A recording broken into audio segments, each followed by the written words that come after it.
aduna ndax day bëgg a jeex am gaañu baax ñay bëgg a jeex am mbër yu ndaw yey bëgg a seex moo gaañu. Les cimetières de Touba mesurent à peu près 1 kilomètre carré.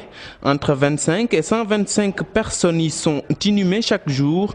D'imminentes personnalités mourides y reposent. C'est le cas de la plupart des filles du Cheikh, des fils de Serigne Touba, à l'image de Serigne Bara et de Serigne Abdoulaye Mbacké Borom Derbi y sont aussi. Sans oublier les compagnons de Cheikh Ahmadou Bamba, dont le plus célèbre, Mame Cheikh Ibrahima Fall, occupe ce mausolée jaune sous forme de bateau. Autour de lui, ses fils et ses petits-fils.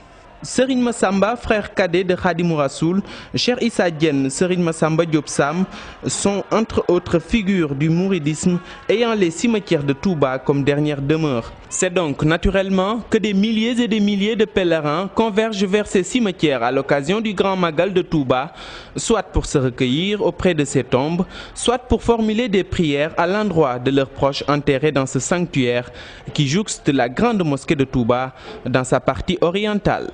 Nous sommes ici à Ndiéné, un quartier non loin de la grande mosquée de Touba.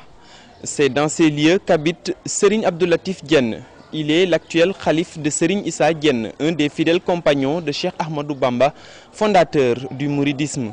La gestion des cimetières de Touba, c'est la mission dévolue à cette grande famille maraboutique.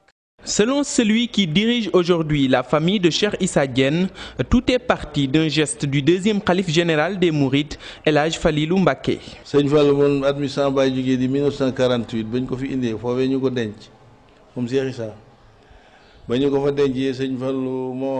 Après la disparition de Cheikh Issa Diène en 1948, Serigne Fallou avait demandé à ce que l'on fasse passer les corps à côté de son mausolée avant de les enterrer. Son vœu est toujours respecté et son frère Serigne Abdou Lahad était le premier à donner la gestion des cimetières à Serigne Nar Diène. Serigne Saliou et Serigne Bara en ont fait de même avec moi. Islam ci sanku ci na woon Bamba ko def ci biir noon benn Serigne moo fi ne woon te moo di Xaadimu Rasuul